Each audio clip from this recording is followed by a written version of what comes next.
আসসালামু আলাইকুম, সবাইকে প্রীতি ও শুভেচ্ছা জানিয়ে শুরু করছি আপনাদের আইন বিষয়ক অনুষ্ঠান ল অ্যান্ড লিগ্যাল এইড। আপনারা এই অনুষ্ঠানটি দেখতে পাচ্ছেন এনটিভি ইউরোপ স্কাই 780 এবং এনটিভি ইউরোপের ইউটিউব পেজ এবং ল অ্যান্ড লিগ্যাল এইডের ফেসবুক পেজ থেকে।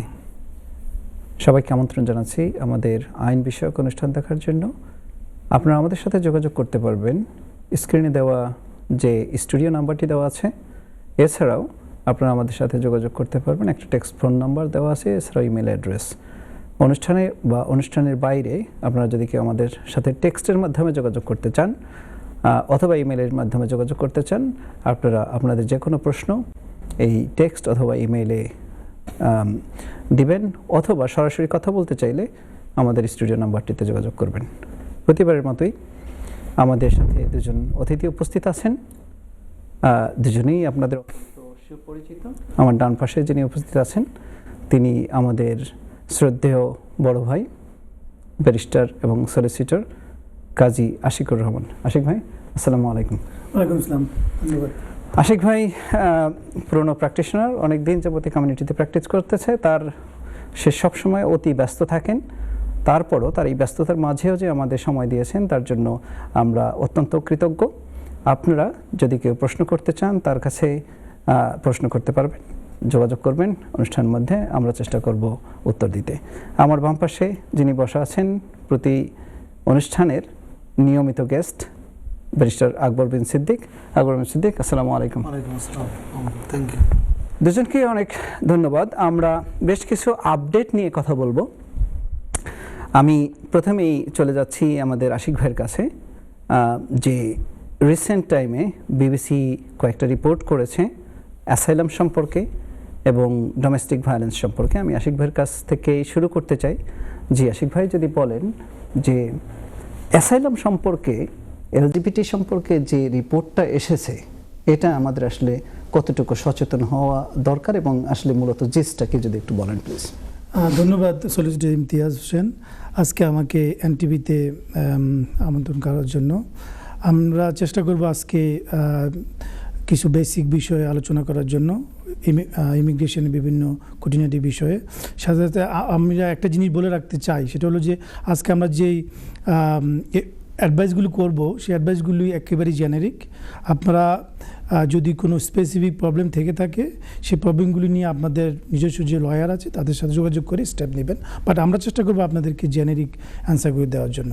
তো এই পর্যায়ে আমি আসি যে ইমতিয়াজ সাহেব যে কোশ্চেনটা করলো, যে বিবিসি যে ইনভেস্টিগেশনের উপর ভিত্তি করে যে রিপোর্টটা দিয়েছে অ্যাসাইলামের উপর, বেসিক্যালি অ্যাসাইলাম ক্লেমিংয়ের ক্ষেত্রে যে বিভিন্ন ধরনের দুর্বৃত্তায়ন হয়, বিভিন্ন ধরনের ফেব্রিকেটেড কেসগুলি আসে, সেগুলির উপর বিবিসি মারাত্মকভাবে একটা রিপোর্ট দিয়েছে। আমাদের কিন্তু টোয়েকের ক্ষেত্রেও একটা একদম টোয়েক যেরকম ছিল সিমিলারলি তারা একই ধরনের ইনভেস্টিগেশন করে এই রিপোর্টটা দিয়েছে। সেখানে আসলে এই রিপোর্টটা খুবই জরুরি মানুষকে সচেতন করার ক্ষেত্রে এবং অ্যালার্মিং অ্যাজ ওয়েল, যে যারা ফলস ক্লেম করতে চায় অথবা করার ক্ষেত্রে বিভিন্ন প্রলোভনের শিকার হন, তারা যাতে সাবধান থাকেন।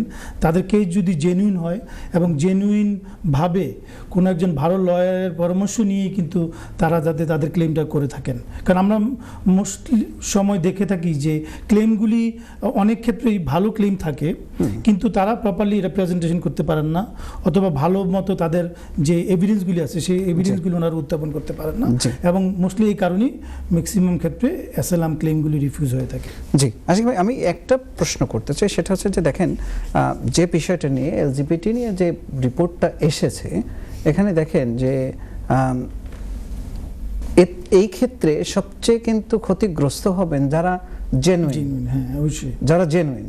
তো এই জেনুইন যারা, তারা যাতে, তাদের জন্য আপনার কি পরামর্শ থাকবে? যেটা আপনি বললেন যে হ্যাঁ অফকোর্স যে কোনো ভালো লিগ্যাল অ্যাডভাইজারের সহযোগিতা নিয়ে ভালো মতো যাতে তার কেসটাকে রিপ্রেজেন্ট করা হয়, কিন্তু এই যে ফলস এভিডেন্স দিয়ে তাতে তো তারা যে কোনো সময় এটা রিভিউ হোম অফিস তো রিভিউ করতে পারে এবং পরবর্তী যদি দেখা যায় যে আসলে সে ফলস ডকুমেন্টের বেসিসে তার অ্যাসাইলামটা গ্রান্টেড হয়েছিল, তখন তারা যে কোনো সময় এটাকে রিমুভ করতে পারে এবং তাকে দেশে ফেরত পাঠাতে পারে, এবং সেক্ষেত্রে তো সিভিয়ার কনসিকুয়েন্সের শিকার হতে হবে। তো এই ক্ষেত্রে একটা জিনিস আমি বলে রাখি, সেটা হলো যে যার ক্লেমটা জেনুইন তার ক্ষেত্রে আসলে ফেব্রিকেটেড ডকুমেন্ট কোনো প্রয়োজন নেই। সে যদি তার যে কেসটা প্রপারলি প্রেজেন্ট করতে পারে এবং যার এভিডেন্সগুলি আছে সেই এভিডেন্সগুলি যে সুন্দর মতো দিতে পারে, তাহলে কিন্তু ম্যাক্সিমাম ক্ষেত্রে আমরা দেখি আসলাম গ্রহণ। এটা তো আমি আসবো ওই প্রশ্নটায়, তার আগে একটু আকবর বিন সিদ্দিক আপনার কাছ থেকে শুনতে চাই যে আপনি যদি আশিক ভাই সুন্দর করে বলেছে, আপনি যদি কোনো কিছু অ্যাড করতে চান যে এই বর্তমান প্রেক্ষাপটে যে রিপোর্টটা হলো তার সিভিয়ার কনসিকুয়েন্স কি আসতে পারে। জি না, থ্যাংক ইউ। আশিক ভাই তো আসলে ভালো মতো, বিশেষ করে টোয়েকের মতো করে এই যে কনসিকুয়েন্সটা আসলে আমাদের কমিউনিটি সাফার করছেন সেরকমই গোয়িং টু হ্যাপেন। আপনারা অলরেডি ইতিমধ্যে জেনে থাকবেন যে শাবানা মাহমুদ অলরেডি অ্যানাউন্স করছেন investigation going on. So therefore তারা এখন আইডেন্টিফাই করার ট্রাই করবেন যারা যারা এই এলজিবিটিতে অলরেডি নিয়ে নিছেন এই আপনার অ্যাসাইলাম, তাদেরকেও এটার আন্ডারে আনা হচ্ছে। এছাড়াও এক্সট্রা কশন নেওয়া হচ্ছে যারা অলরেডি ক্লেম করতেছেন তারা। সো এখানে আসলে ভেরি মাচ কেয়ারফুল হইতে হবে। আপনারা জেনে থাকবেন হোম অফিস তো কয়েকটা স্টেজে আপনার এই ক্লেমটাকে ভেরিফাই করে। আপনারা তো প্রাথমিকভাবে স্ক্রিনিং ইন্টারভিউ দিচ্ছেন, সো এখানে কনসিস্টেন্সি দেখতে চায় তারা। আপনি যে কোন দেশ থেকে আসছেন সেই রাষ্ট্রের মানে সাথে রিলেভেন্সি কতটুকু, যেই টাইমে আপনি অ্যাপ্লিকেশন করতেছেন টাইমিংটা কি, সব কিছু মিলাই আপনার ডকুমেন্টস যে দিচ্ছেন সেটার রিলায়েবিলিটি কতটুকু। সো এই সব কিছু মিলাই তো হোম অফিস আসলে যখন এই ডকুমেন্টসগুলো সাবমিট করা হয় একটা ডিসিশন মেকিং করে। সো মেক শিওর করতে হবে আসলে এখানে কোনো দালাল বলেন বা কোনো আনইথিক্যাল কোনো অ্যাডভাইজারের বা যে কোনোভাবেই হোক না কেন, কমিউনিটির সবার কাছে অনুরোধ থাকবে আপনারা কোনো ফেক ডকুমেন্ট সাবমিট করবেন না। আপনার কেস যদি জেনুইন হয় তাহলে আমি মনে করি আসলে ওয়ারিড হওয়ার কোনো রকমের কিছুই নেই, কেস সাকসেস হওয়ার যথেষ্ট পসিবিলিটি আছে যদি আপনি আপনার কেসটা পুট ফরওয়ার্ড করতে পারেন হোম অফিসের কাছে। জি, থ্যাংক ইউ। আকবর বিন সিদ্দিক, আশিক ভাই আপনার কাছে আবার আসবো। সেটা হচ্ছে যে এই যে যারা এই চক্রের সাথে জড়িত, যারা এই ফলস ক্লেমগুলোকে বানাচ্ছে, আকবর বিন সিদ্দিক অলরেডি বললো যে হোম অফিস এটাকে ইনভেস্টিগেশন করবে বা করছে। সো সেক্ষেত্রে কী ধরনের কনসিকুয়েন্স এই যে লিগ্যাল অ্যাডভাইজার বলেন বা যারা portraying themselves as a legal adviser, এটার ক্ষেত্রে কি হতে পারে, কনসিকুয়েন্সটা কি? এটাই কিন্তু আমি আসলে ক্লিয়ার করতে চাই যে আসলে রিয়েল যারা প্র্যাকটিশনার, যারা ব্যারিস্টার, সলিসিটর অথবা যারা রেগুলেটরি বডির আন্ডারে আছে, তারা কিন্তু আসলে কখনো এই ধরনের কোনো অ্যাডভাইজিং সিচুয়েশনে যাবেন না। অবশ্যই এক্ষেত্রে অ্যাপ্লিক্যান্টদের খেয়াল রাখতে হবে যে উনি কার কাছে যাচ্ছেন, যে লোকটা ওনাকে সাপোর্ট দিচ্ছেন অথবা অ্যাডভাইস করতেছেন তার ব্যাকগ্রাউন্ড চেক করা খুবই জরুরি এবং তার লিগাল সার্টিফিকেট আছে কিনা অথবা লিগাল যে কোয়ালিফিকেশনগুলো আছে কিনা এবং সে রেগুলেটেড কিনা। এখন তো ইনফরমেশন তো অলওয়েজ অ্যাভেলেবল অনলাইনে, ইয়ে করতে হবে। তো সেক্ষেত্রে যারা খুব ডেসপারেট, মানে যেসব লোকজন যাদের কোনো রেগুলেটরি বডির আন্ডারে তারা নাই, হ্যাঁ, অথবা এই যে ভাই বললো যে একটা চক্র, তাদের প্রবলেমটা হলো, তাদের সুবিধা হলো যে তারা যেহেতু কোনো রেগুলেটরি বডির আন্ডারে নেই, তারা যা ইচ্ছা তা করে বেড়াচ্ছে। তো সেই ক্ষেত্রে যাই সমস্ত ক্লেইমেন্ট আছেন, যারা ক্লেইমগুলি করছেন, তাদের ক্ষেত্রে আসলে সবচেয়ে বেশি সচেতন হওয়া উচিত যে উনি কার কাছে যাচ্ছেন এবং উনি রিয়েলি তার কেসটাকে কতটুকু রিপ্রেজেন্ট করতে পারবেন, তার সে সামর্থ্য আছে কিনা সেটা দেখা উচিত। এবং এর কনসিকুয়েন্স যে জিনিসটা আপনি বললেন যে যারা এই ধরনের কাজগুলি করছে এবং ফেব্রিকেটেড কেসগুলি তৈরি করে দিচ্ছে, তাদের কনসিকুয়েন্স আমার মনে হয় না খুব একটা ভালো হবে। কারণ ইনভেস্টিগেশন আমরা আগে দেখছি টোয়েকের ক্ষেত্রে যে যারা দোষী সাব্যস্ত হয়েছিল তাদের ক্ষেত্রে অনেক ধরনের তারা পানিশমেন্টের শিকার হয়েছিল। সিমিলারলি এই ক্ষেত্রেও হতে পারে, আমরা এখনো জানি না, ইনভেস্টিগেশন পর্যায়ে আছে। ডেটা হোম অফিসের কাছে তো ডেটা আছে যে কারা কতগুলো এলজিবিটি ক্লেম করছে, এটা তো তাদের রেকর্ডে আছে। সো ওই যে যদি কোনো স্পেসিফিক ফার্মের নাম তো দুই একটা চলে আসছে, সো সেখান থেকে তো তারা ওই অ্যাকশন নেবেই, এটা স্বাভাবিক।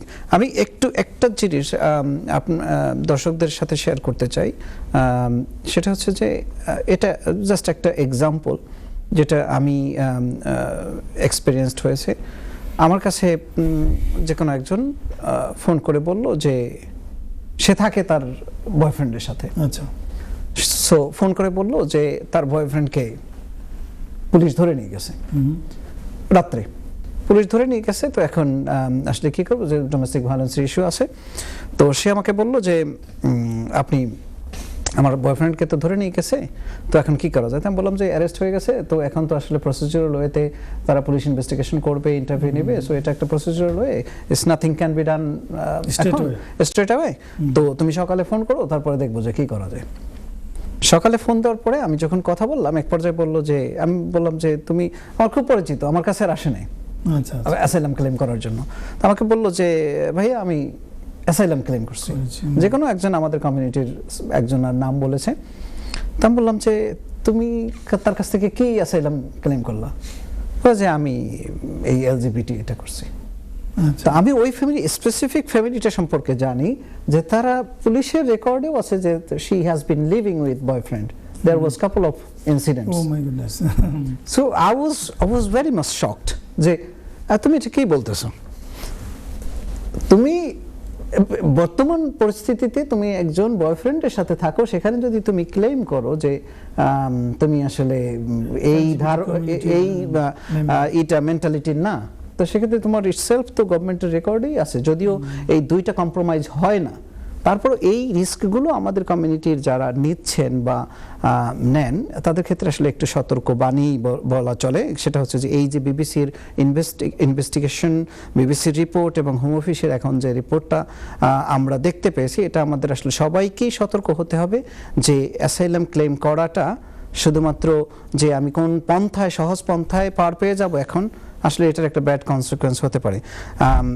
ধন্যবাদ আশিক ভাই। আমি একটু আকবর বিন সিদ্দিক আপনার কাছে আসবো, যে হোম অফিসের যে রিপোর্টটা, সেটা যদি আমাদের দর্শকদের উদ্দেশ্যে একটু কনসাইসলি বলেন, যে এটার এই যে ডেটাটা একটু ইম্পর্টেন্ট, যদি একটু বলেন প্লিজ। মূলত বিবিসি এখানে আসলে বিভিন্ন ম্যানি সোর্সেসের মাধ্যমে তারা ডেটা কালেক্ট করছে। এমনিতে তো আপনারা অ্যাবিউজেরটা তো পেলে নেই, এছাড়াও তারা হোম অফিসের কাছ থেকে কতজন অ্যাসাইলাম সিক করতেছেন, কোন স্টেজে করতেছেন, সারাউন্ডিং ফ্যাক্টগুলো তারা কালেক্ট করছেন। তো সেখানে দেখা যাচ্ছে যে আপনার 35% অ্যাসাইলাম ক্লেম করতেছে ভিসা এক্সপায়ার হচ্ছে, অ্যাবাউট টু এক্সপায়ার, ধরুন সে for example next week expire হচ্ছে। সো ক্লিয়ার ইন্ডিকেশন যে এই অ্যাসাইলামটা করতেছেই, সো সে শুধুমাত্র ভিসা এক্সপায়ারেশনটার সাথে প্রোটেক্ট করার জন্য। এটা একটা অ্যাবিউজ এভাবে হচ্ছে, তারা এটাকে অ্যাবিউজ হিসেবেই কনসিডার করতেছে, যে যদি জেনুইন রিজন থাকে ওয়াই নট বিফোর, বা সাবসিকুয়েন্ট যেই টাইমের ইনসিডেন্ট সেই টাইমে কেন হয়নি। এছাড়াও তাদের ডেটা সাজেস্ট করে যে মোর দেন 100,000 2025-এই অ্যাসাইলাম ক্লেম হয়েছে, যেটা তারা মনে করে যে হিউজ এবং more than any other times in the UK. So এটা সিগনিফিকেন্টলি তাদের যেই ওভারঅল যে পলিসিটা মূলত আসলে যে ইমিগ্রেশন কন্ট্রোল, সেটা আসলে মিট হচ্ছে না। সো এটা একটু তাদের পার্সপেক্টিভের জায়গা থেকে অ্যালার্মিং। আর বিবিসির রিপোর্টও তারা যেটা সাজেস্ট করতে চাচ্ছেন, যেটা আসলে মূলত 35% যা পিপল ক্লেম যারা করতেছেন, এরা মূলত ওই অ্যাবিউজ করতেছেন সিস্টেমটাকে, ভিসা এক্সপায়ার হয়ে যাচ্ছে তাই, মূলত কোনো অ্যাসাইলাম ক্লেম না, not to protect themselves, G.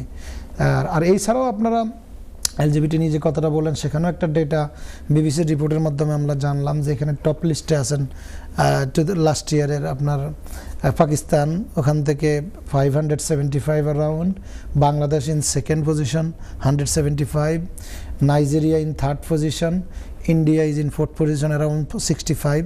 So এই আন্ডারে ক্লেম যে ডেটা তারা দিচ্ছেন আর কি। না, থ্যাংক ইউ আকবর বিন সিদ্দিক। আমাদের খুব শর্টলি আমাদের নামাজের ব্রেকে যেতে হবে, আজানের ব্রেকে যেতে হবে। সুপ্রিয় দর্শক, আপনারা দেখছিলেন ল অ্যান্ড লিগ্যাল এইড। আপনারা আমাদের সাথে যোগাযোগ করতে পারবেন, স্টুডিও যে নাম্বারটি দেওয়া আছে তাতে যোগাযোগ করতে পারবেন, অথবা যেহেতু আমরা কিছু কনফিডেন্সিয়াল বিষয়েও কথা বলি, যেমন ডোমেস্টিক ভায়োলেন্স, তাতে যদি কেউ সরাসরি কথা বলতে না পারেন বা ওই পরিস্থিতিতে না থাকেন কথা বলার, সেক্ষেত্রে আমাদের সাথে আপনারা টেক্সটের মাধ্যমে যোগাযোগ করতে পারবেন। আমরা আসসালামু আলাইকুম। সুপ্রিয় দর্শক, বিরতির পর আবারও সবাইকে স্বাগতম জানাচ্ছি ল অ্যান্ড লিগ্যাল এইড অনুষ্ঠান থেকে। আপনারা দেখছিলেন আমরা আলোচনা করছিলাম অ্যাসাইলাম নিয়ে। আমি খুব দ্রুতই আশিক ভাইয়ের কাছে চলে যাব। আশিক ভাই, আমি আপনাকে আমরা ত্রুটি নিয়ে কথা বলছিলাম যে কিভাবে অ্যাসাইলাম ক্লেমগুলো ফ্রডুলেন্ট হচ্ছে, ফলসলি রিপ্রেজেন্টেড হচ্ছে, সেটা নিয়ে কথা বলছিলাম। কিন্তু আমি আপনাকে as a long standing practitioner in the community আমি আপনাকে জিজ্ঞাসা করতে চাই যে একটা ভালো অ্যাসাইলাম ক্লেম করার জন্য আসলে কি পদক্ষেপগুলো নিলে ভালো হয়, তাহলে সাকসেসফুল হওয়ার সম্ভাবনা বেশি থাকে, একটু বলেন যদি প্লিজ। ধন্যবাদ ইমতিয়াজ। আসলে খুবই ইম্পর্টেন্ট কোশ্চেন যে আসলে অ্যাসাইলাম করার জন্য করলাম এবং অনেকে ভাবে আমি করলাম আমার ইন্টারভিউ হয়ে যাবে দেন আমি অ্যাসাইলাম পেয়ে যাব। বিষয়টা এমন না। এর জন্য প্রপার প্রিপারেশনটা ওই পর্যায়ে লাগবে যে অ্যাসাইলামটা ক্লেম করতেছেন যিনি, তার পুরা বিষয়টা, তার পুরা ফ্যাক্টটাকে উনি সুন্দর মতো হোম অফিসের সামনে তুলে ধরতে হবে। এখন সেই ফ্যাক্টটা তুলে ধরতে গেলে প্রথমে যে ওনার যে স্ক্রিন ইন্টারভিউ থেকে শুরু করে, স্ক্রিন ইন্টারভিউতে উনি ওনার প্লজেবল অ্যান্সারগুলি দিতে হবে। দ্বিতীয়ত ওনার যখন সাবস্টিটিউট ইন্টারভিউ হবে সেখানে ডিটেল তাকে বিভিন্ন কোশ্চেন করা হবে। সেখানে তার যে প্রবলেমগুলি আছে সে প্রবলেমগুলি যদি উনি প্লজেবল ওয়েতে কনসিস্টেন্টলি অ্যান্সার করতে পারেন এবং উনি যে ক্লেমগুলি করছেন সেই ক্লেমগুলির এগেনস্টে তার যে এভিডেন্সগুলি আছে সেই এভিডেন্সগুলি যদি উনি প্রপারলি সাবমিট করতে পারেন হোম অফিসের কাছে, তাহলেই কিন্তু একটা অ্যাসাইলাম ক্লেম সাকসেসফুল হতে পারে। আমরা অনেকেই দেখি যে আমরা প্র্যাকটিসে দেখি যে একটা ক্লেইমেন্ট আসলে বোঝেনি না অ্যাসাইলামটা কী কারণে সাকসেসফুল হতে পারে।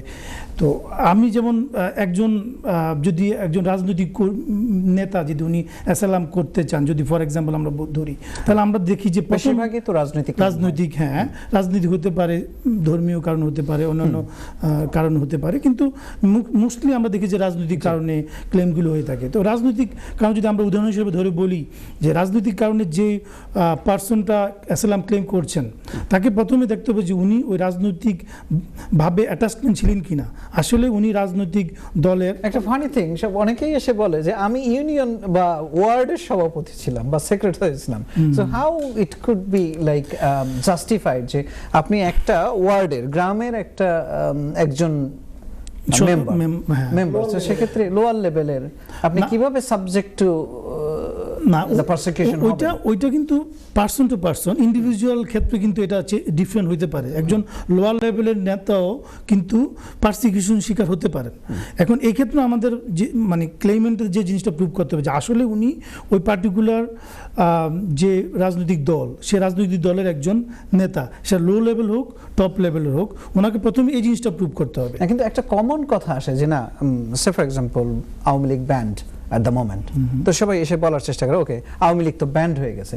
সো এই যে অবজেক্টিভ কথাগুলো, এটুকু মানে আপনি যে বলছিলেন যে তার নিজের কেসটাকে নিজের প্রুভ করতে হবে, তাহলে আমরা যেটা বলতে চাই সেটা হচ্ছে যে কতটা সাবজেক্টিভ, সে কতটা থ্রেটের শিকার নিজে হচ্ছে বা তার ফ্যামিলি হচ্ছে, দ্যাটস দ্য ইম্পর্টেন্ট। অবজেক্টিভ থেকে সাবজেক্টিভটাই বেশি ইম্পর্টেন্ট এখানে। অবজেক্টিভ এভিডেন্সগুলি তাকে হেল্প করে, সে যে কথাগুলি বলছে সে কথাটা কতটা প্লজেবল, বিশ্বাসযোগ্য সেটা প্রমাণ করে। কিন্তু তার সাবজেক্টিভ এভিডেন্সগুলি যদি সে না দিতে পারে তাহলে কিন্তু হোম অফিস বিশ্বাস করবে না যে উনি আসলেই ওই রাজনৈতিক দলের সদস্য এবং উনি আসলেই পারসিকিউশনের শিকার, মানে ওনার লাইফ থ্রেট আছে। তো এখানে দুইটা জিনিস খুব ইম্পর্টেন্ট। একটা হলো প্রথমে তাকে প্রুভ করতে হবে যে উনি ওই রাজনৈতিক দলের একজন নেতা, লো লেভেল হতে টপ লেভেল, যে লেভেলের হোক না কেন ওনার অ্যাটাচমেন্ট, উনি রিয়েলি জেনুইনলি একজন রাজনৈতিক নেতা। পরবর্তী পার্ট যেটা করতে হবে যে তার যে এই রাজনৈতিক কর্মকাণ্ড, তার যে অ্যাটাচমেন্ট, এই অ্যাটাচমেন্টের কারণেই কিন্তু উনি পারসিকিউশনের শিকার, কতটুকু সে টার্গেটেড হতে পারে। তার সাবজেক্টিভ মানে তার পার্সোনাল সার্কামস্ট্যান্সেস, উনি কতটুকু পারসিকিউশনের শিকার, কতটুকু থ্রেটের শিকার, সেটাই ওনাকে প্রুভ করতে হবে। এই দুটোর সম্মিলনই আসলে ক্লেমটা সাকসেসফুল। জি, থ্যাংক ইউ আশিক ভাই। আমরা আজকে যে টাইমে প্রোগ্রামটি করছি, আমরা আজানের বিরতিতে যেতে হয়েছে, আমাদের আরেকটা ছোট্ট বিরতিতে যেতে হবে। ফিরে আসছি বিরতির পর, সবাই দেখতে থাকুন ল অ্যান্ড লিগ্যাল এইড। আমরা আলোচনা করব অ্যাসাইলাম এবং অন্যান্য বিষয় নিয়ে, দেখতে থাকুন। আসসালামু আলাইকুম। বিরতির পর আবারও সবাইকে স্বাগতম জানাচ্ছি আমাদের ল অ্যান্ড লিগ্যাল এইড অনুষ্ঠান থেকে। আপনারা এই অনুষ্ঠানটি দেখছিলেন NTV Europe sky 780, NTV Europe YouTube page এবং ল অ্যান্ড লিগ্যাল এইডের ফেসবুক পেজ থেকে। আপনারা আমাদের সাথে যোগাযোগ করতে পারবেন স্টুডিওতে যে নাম্বারটি দেওয়া আছে এবং টেক্সট ফোন ও ইমেলের মাধ্যমে। আমরা আলাপ করছিলাম অ্যাসাইলাম নিয়ে, অ্যাসাইলামের ত্রুটি বিচ্যুতি এবং কিভাবে একটা ভালোভাবে একটা অ্যাসাইলাম কেস রিপ্রেজেন্ট করা যায়। আমি আবারও আশিক ভাই আপনার কাছে চলে যাব।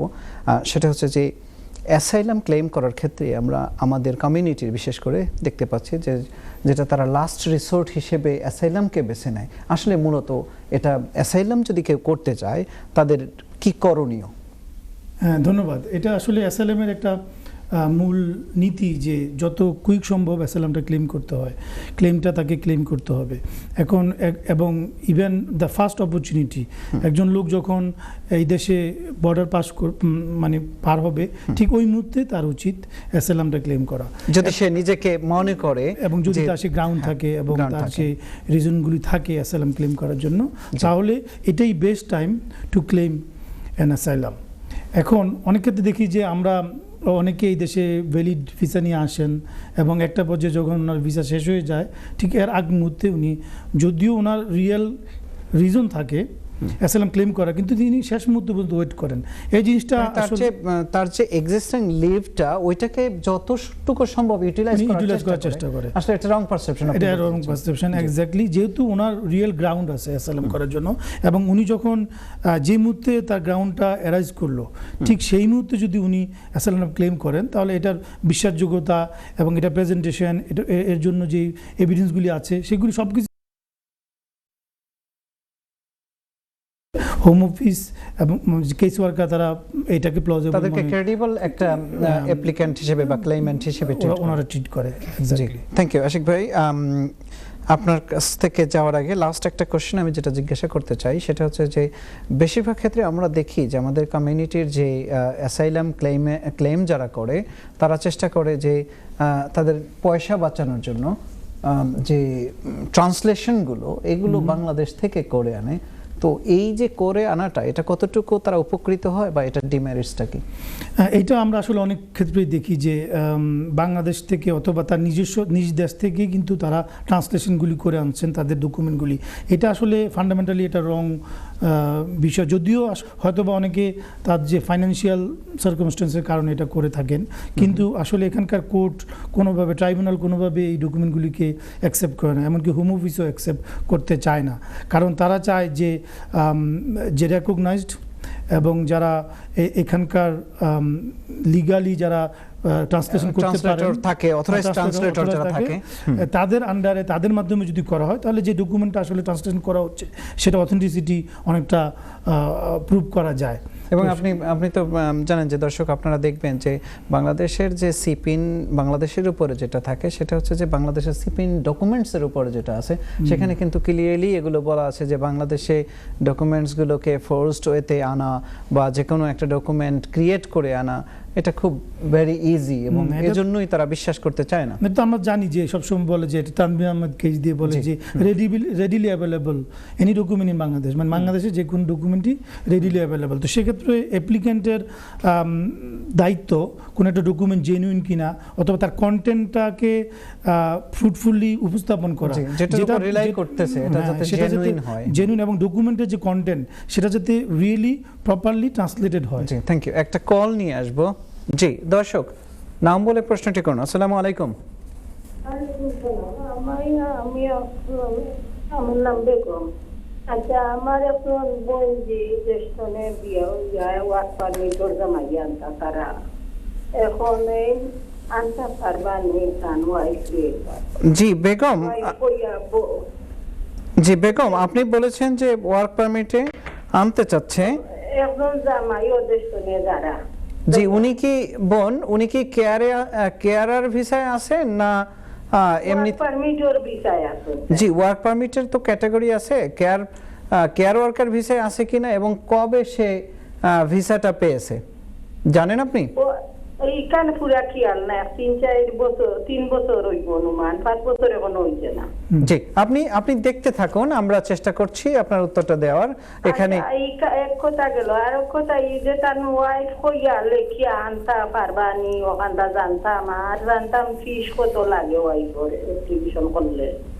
আর সাইন যে তাই স্টুডেন্ট হিসাবে তাই আইএলটিএস পাস করছে পুড়িয়ে আমার বন্ধু সেইলা আনতা আনিয়া অন্য বিয়া শাদি হইয়া মলা তাই ইন্ডিপেন্ডেন্ট পাওয়ার পরে বউরে তার নিয়ে করতে পারবানি।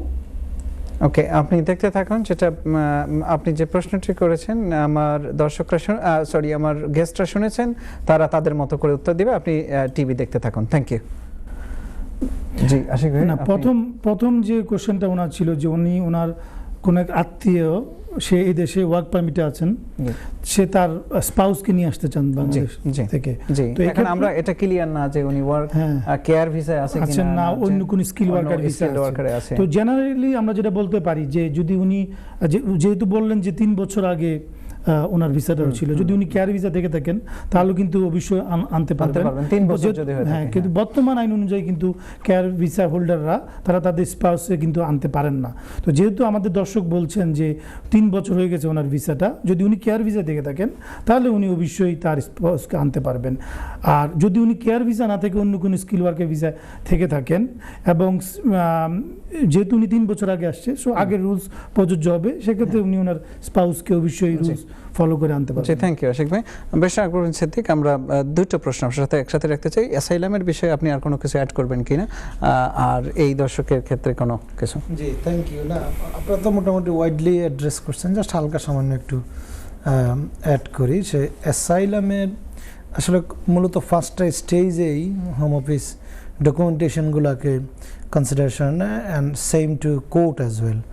প্রথমটাই তো যেটা আশিক ভাই বললেন ফিয়ার অফ প্রসিকিউশন, সেটা তো আপনারা মূলত ডকুমেন্টেশন দিয়েই, জেনুইন ডকুমেন্টেশন দিয়ে আপনারা মেক শিওর প্রুভ করবেন। ওটা হচ্ছে আপনার কেসের ফাউন্ডেশন। সো ওইটা ঠিক থাকলে আসলে বাকিগুলা অটোমেটিক্যালি বেসড কনসিডারিং দ্য বাংলাদেশের সিপিএন অনুযায়ী বাকিটা আসলে মোটামুটি সম্ভব এস্টাবলিশ করা। 2 নম্বর জিনিসটা তো তারা দেখতে চায়, যেটা আশিক ভাই অলরেডি বললেন যে আপনি ফার্স্ট অপরচুনিটিতেই করে ফেলবেন ক্যারিবিলিটি, যেটা আপনি যদি আউটসাইড কান্ট্রি থেকে আসেন এয়ারপোর্টের মধ্যেই সাথে সাথে করে ফেলবেন। সো আপনার যখনই সিচুয়েশনটা রাইজ হয়েছে, সো সাথে সাথে আপনি করে ফেলাটা। তো এখন এই 2টা জিনিস দেখা যাচ্ছে আপনি কমপ্লাই করলেন, ফিয়ার অফ প্রসিকিউশনটাও আছে, এই ইন টাইমে অ্যাপ্লিকেশনটা যে সময় করা দরকার সেটা। এখানে আমি একটা কথা অ্যাড করি যেটা হয়তো বা রিলেভেন্ট হবে, যেটা হচ্ছে যে আপনি দেখেছেন আপনার ঘরে আগুন লেগেছে, আপনি তো সে সময় ঘুমিয়ে থাকবেন না যে না ঠিক আছে একটু পরে বের হয়। তো অ্যাসাইলামটাও এরকমের যে আপনার প্রসিকিউশন যদি থাকে you need to take prompt action. Right, exactly. So fear of প্রসিকিউশনটা এস্টাবলিশ হওয়ার পরেও অনেক সময় আপনার গুড রিজনিং না থাকলে যে কেন ডিলে ক্লেমটা, তাহলে সেই ক্ষেত্রেও কিন্তু রিফিউজের চান্সেস থাকে। এখন প্রশ্ন হলো, যদি আমি এটাও কমপ্লাই হলো, ফিয়ার অফ প্রসিকিউশনটাও এস্টাবলিশ হলো, 2টাই এস্টাবলিশ হলো, তাহলে আমি কেন ক্লেম করলাম না? Still not. তাহলে সেই ক্ষেত্রে আপনি স্টেট প্রোটেকশন আছে কিনা কনসিডারেশনে নেওয়া হবে। এখন রিলোকেশনের জায়গা আছে কিনা। তো এখন স্টেট প্রোটেকশনটা তো বাংলাদেশের রুল অফ ল নিয়ে তো big question, human rights organization হইতে সব জায়গায়। সো এগুলোকে যদি আপনি ভালো মতো অ্যাড্রেস করতে পারেন, দেশের রুল অফ লটা কেমন বা অন্যান্য এইসব সিচুয়েশনে রাষ্ট্র কী ধরনের রিমিডিয়াল অ্যাকশন নিছে, সো সেটা যদি অ্যাড্রেস করতে পারেন তাহলে এটাও কমপ্লাই হয়ে যায়। এরপরে যেটা সিনিয়র বললেন যে চতুর্থ বিষয়টা, যে আপনার ইন্টারনাল রিলোকেশন। এখন ইন্টারনাল রিলোকেশনটা আসলে যেসব দেশগুলোতে সেপারেশন অফ পাওয়ারটা এক্সারসাইজ করে, সেই ক্ষেত্রে আসলে এটা একটু ভেরি মাছ আর আসলে কাজ করে। যেমন ইন্ডিয়া হইতে পারে, স্টেট বিভিন্নভাবে কিন্তু আলাদা সেপারেশন অফ পাওয়ার আছে, তাদের আলাদা পার্লামেন্ট আছে।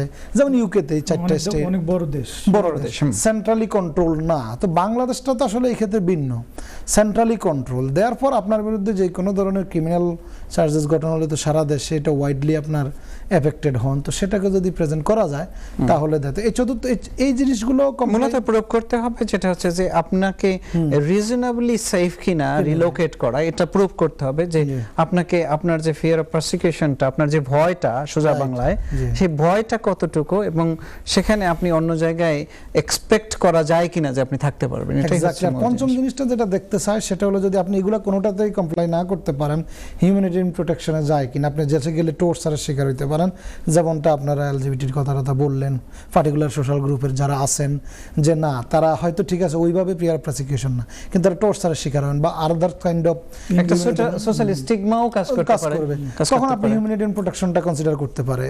এই মূলত এইভাবে আর কি ইয়ে হয়, যেটা আপনারা অলরেডি অ্যাড্রেস করলেন, আমি হয়তো হালকা কিছু অ্যাড করলাম। জি, থ্যাংক ইউ আকবর বিন সিদ্দিক এবং আশিক ভাই, আপনারা সুন্দর করে বলেছেন। এটা মোট কথা হচ্ছে যে আপনাদের যে কোনো অ্যাসাইলাম ক্লেমকে খুব সাদামাটাভাবে এটাকে থিঙ্ক না করে আপনি চেষ্টা করতে হবে যে অল সারাউন্ডিংসগুলোকে কিভাবে আপনি, হোম অফিস কিভাবে আপনার ক্লেমটাকে দেখতে চায়, তারা কিভাবে ট্রিট করতে চায়, যে আপনার সেফটি তাদের কাছে ইম্পর্টেন্ট। যেহেতু সেফটি ইম্পর্টেন্ট, তারা মিসইউজ যাতে না হয় সেটাকেও চেষ্টা করে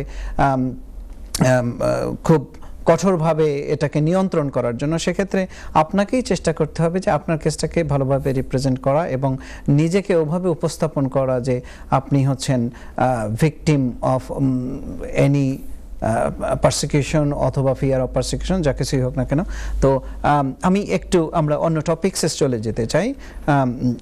আশিক ভাইয়ের কাছে আসবো।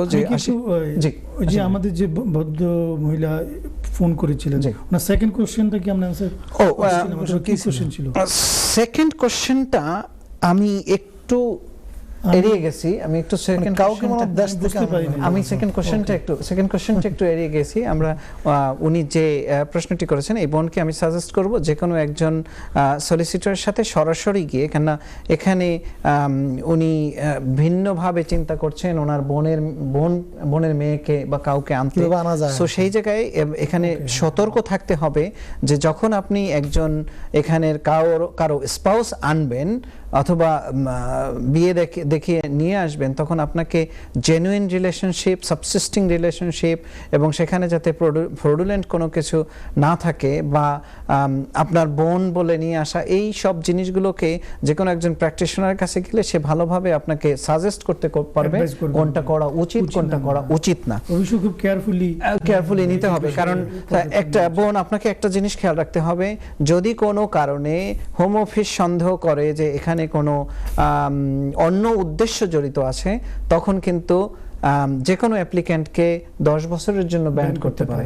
সো এটা একটা হার্শ কনসিকুয়েন্স হবে, যার কারণে বেটার হবে কোনো সলিসিটরের সাথে সরাসরি কথা বলে আপনার যে প্রবলেমটা সেটাকে কিভাবে সর্ট আউট করা যায় সেটাকে দেখতে। থ্যাংক ইউ আশিক ভাই ফর রিমাইন্ডিং মি।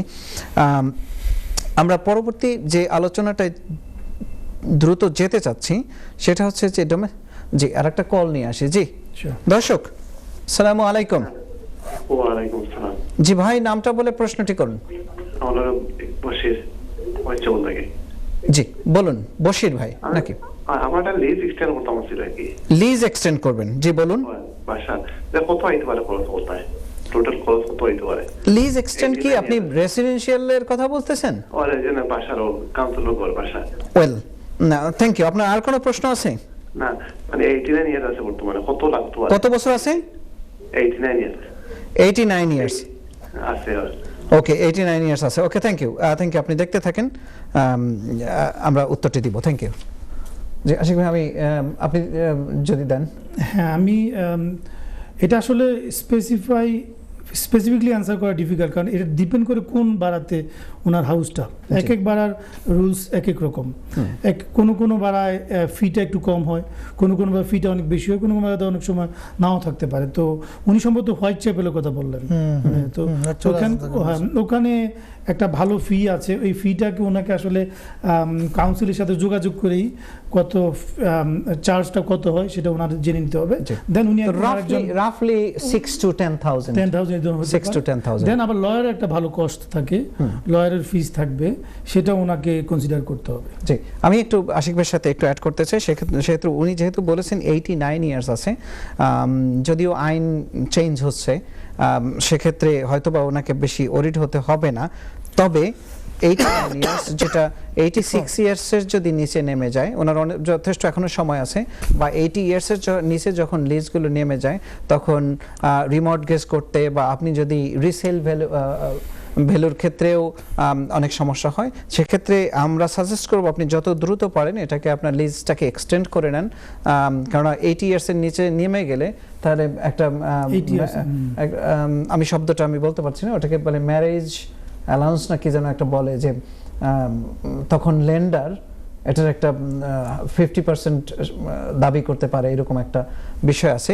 সবচেয়ে বেটার হবে আপনি যেহেতু রাউন্ড দ্য কর্নার আছেন, নিচে নেমে যাওয়ার সম্ভাবনা আছে, আপনি যে কোনো একজন প্রপার্টি সলিসিটরের সাথে যোগাযোগ করে এটার ইনিশিয়েটিভ নেবেন আশা করি। Thank you.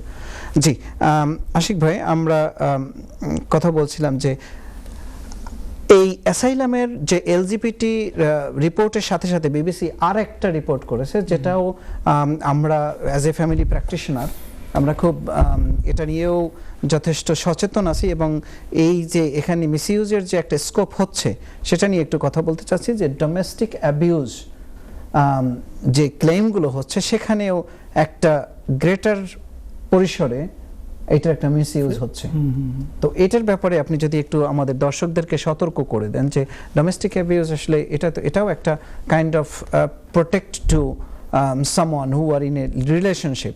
সো সেক্ষেত্রে তাদের এই ডোমেস্টিক অ্যাবিউজের ক্ষেত্রে যদি ক্লেম করতে চায় সেক্ষেত্রে কি সতর্কতা অবলম্বন করা উচিত বলে মনে করেন আপনি? ধন্যবাদ। আসলে এই যে একটা এই যে প্রসেসটা, এটা খুবই হেল্পফুল একটা প্রসেস, যেখানে একজন রিয়েলি ভিকটিম যিনি জেনুইনলি যিনি ভিকটিম তাকে সাপোর্ট দেওয়ার জন্য এই আইনটা রাখা হয়েছে।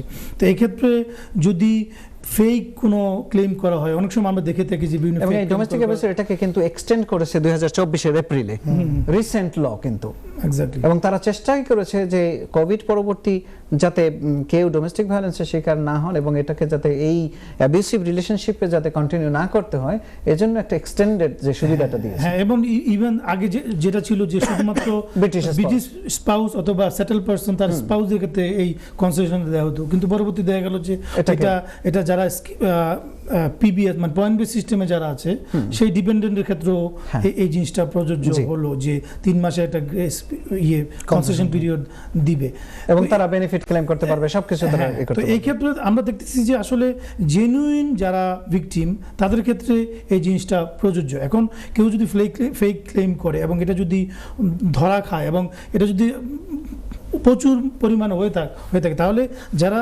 জেনুইনলি ভিকটিম, যারা জেনুইনলি এটার সুবিধা নিতে যাবেন তারা আসলে ভিকটিমাইজ হবেন। তাদের ক্ষেত্রে বিষয়টা অনেক বেশি হার্শ ডিসিশন কর্তৃপক্ষ নিতে পারে এবং দেখা যাবে যে অনেক সময় জেনুইন যারা তারাও এই সুযোগ সুবিধা পাচ্ছেন না।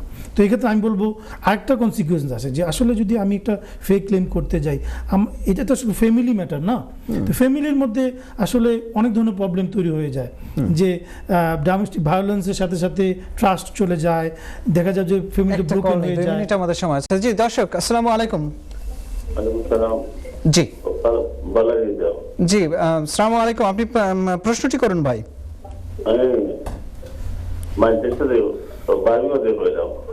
বার্মিংহাম থেকে। জি বলুন ভাই।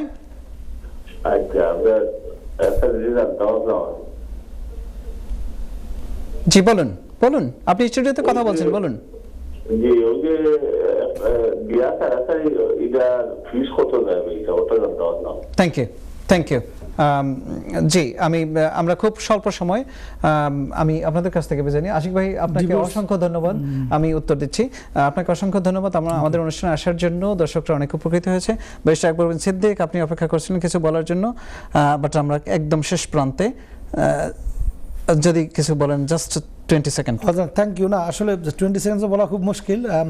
সো ডোমেস্টিক অ্যাবিউজের যে বিষয়টা আপনি অলরেডি ডিসকাস করছেন বিবিসিতে, সে অ্যারাউন্ড 5900 এর মতো আনটিল সেপ্টেম্বরে এখানে আইএলআর গ্রান্ট করা হয়েছে। সো এটা মনে করতেছেন এর অধিকাংশই মূলত আসলে ডোমেস্টিক অ্যাবিউজের শিকার হন নাই। সো ভেরি কেয়ারফুল থাকবেন আপনারা। জি থ্যাংক ইউ। আমাদের দর্শক যে প্রশ্নটি করেছেন, 612 পাউন্ড হচ্ছে ডিভোর্স অ্যাপ্লিকেশনের জন্য, এবং সলিসিটর ফি তো অবশ্যই আছে। আপনি যে কোনো নিয়ারেস্ট সলিসিটরের সাথে যোগাযোগ করে এটা করবেন। সুপ্রিয় দর্শক, আপনারা দেখছেন ল অ্যান্ড লিগ্যাল এইড। আমরা বেশ কিছু আপডেট এবং বেশ কিছু বিষয় নিয়ে কথা বলেছি। আপনারা যদি অনুষ্ঠানের বাইরেও আমাদের সাথে কেউ যোগাযোগ করতে চান, যে স্ক্রিনে যে টেক্সট ফোন নাম্বারটি দেওয়া আছে, সেটাতে যোগাযোগ করতে পারবেন অথবা ইমেল করতে পারবেন। আমাদের law and legal aid team চেষ্টা করবে আপনাদের প্রশ্নের উত্তর দিতে। সবাই ভালো থাকবেন, সুস্থ থাকবেন, আবার দেখা হবে 2 সপ্তাহ পরে। আসসালামু আলাইকুম।